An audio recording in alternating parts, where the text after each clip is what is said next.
On the outer ring of Station Virel 9, where the air always smelled faintly of ionized metal, James Hale, a human mechanic with oil-stained hands and a smile that could outshine a fusion torch, was finishing his shift.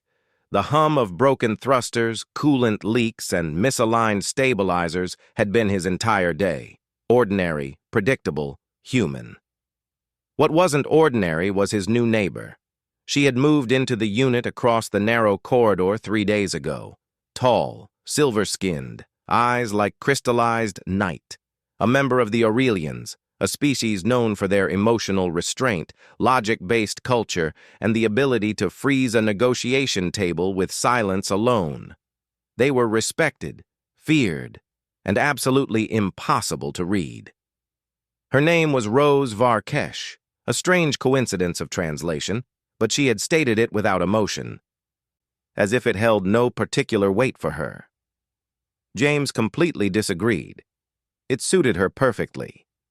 She rarely spoke, barely nodded, and carried herself like a glacier drifting through a starfield. Naturally, James was fascinated. Naturally, he made the dumbest decision of his week. He sent her a message, a flirtatious one, a simple text on the station's local network. "Hey, Rose, if you ever need help with your door panel or holo controls, I'm your guy. Also, I've noticed your smile is missing. I specialize in fixing those, too." James. He regretted it the moment he hit send. Aurelians did not flirt. Aurelians barely experienced romance. Aurelians had been known to stare down supernovas with more warmth than they gave their neighbors. He waited. 1 minute, 2, 5. Nothing. James groaned, face planting onto his workbench. "Brilliant, Hale. You just flirted with a glacier."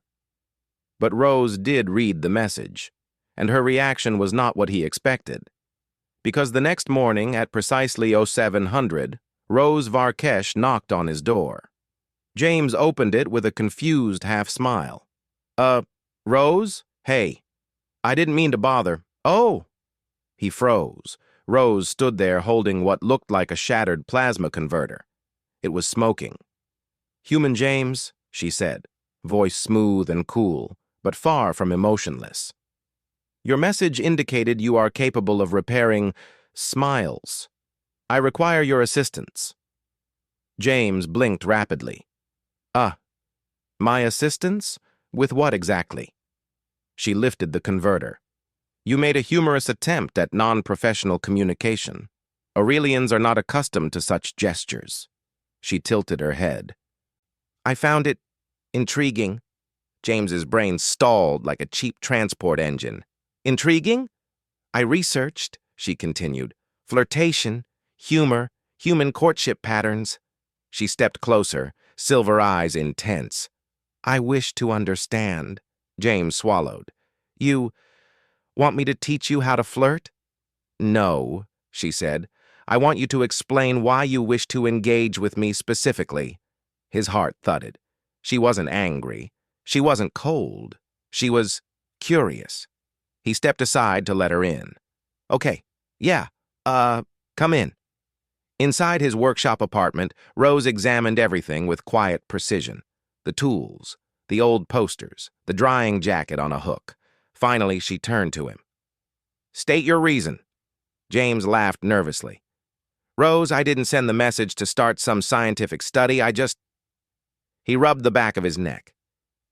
"I think you're interesting, and beautiful, and different from anyone I've ever met." Rose didn't blink. "Beautiful." "Uh-huh. That is an aesthetic compliment, romantically motivated." "Correct." Rose absorbed that like she was downloading data directly into her mind. "You are unusually direct for a human." James shrugged. "I work with machines. If something's broken, you say it. If something's great, you say it. Saves time." She considered that. Then she smiled, a small one, but real, and it hit James harder than any plasma blast. "You are correct," she said softly. "This method does save time." He stared at her, speechless. Rose stepped closer, observing his face as if mapping micro-expressions. You wish to fix my missing smile, consider it repaired. Wow, okay, yeah.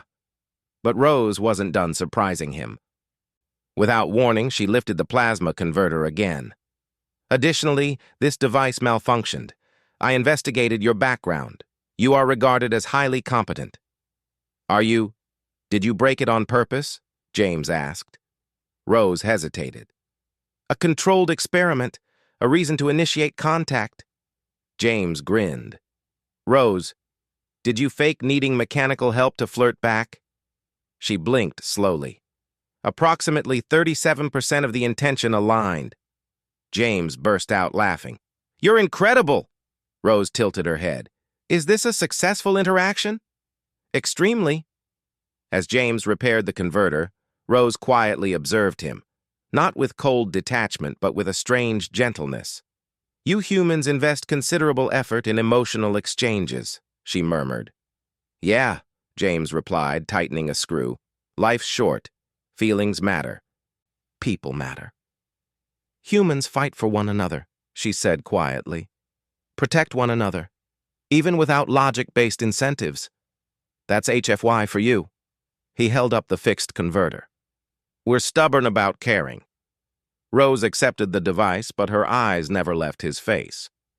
You have altered my perception of humans, she said, in a statistically significant way. Is that good? James asked. For you, she answered, taking another step closer. Yes. Her voice dropped to a near whisper. I would like to continue this interaction pattern. James felt heat rise in his face. Interaction pattern? You mean this? Us? Talking? Spending time? And exploring the concept of flirting, she added. His grin widened. I can definitely teach you that. Then I will prepare a schedule, she said. Rose, dates don't need schedules. They do now, he laughed. She tried not to, but he saw the way her lips twitched. That night, as Rose returned to her apartment, she paused outside his door. James, she said softly. Yeah? I am not cold. Not with you. The door slid shut. James leaned against it, heart pounding. The cold alien neighbor wasn't cold at all. She was warming up to him. And in the quiet, humming corridor of Station Virel 9, a human mechanic and an Aurelian scientist began something that neither culture had ever predicted, a connection both logical and illogical, both mechanical and emotional, both alien and deeply, unmistakably human. HFY, because sometimes humanity's greatest power is simply reaching out.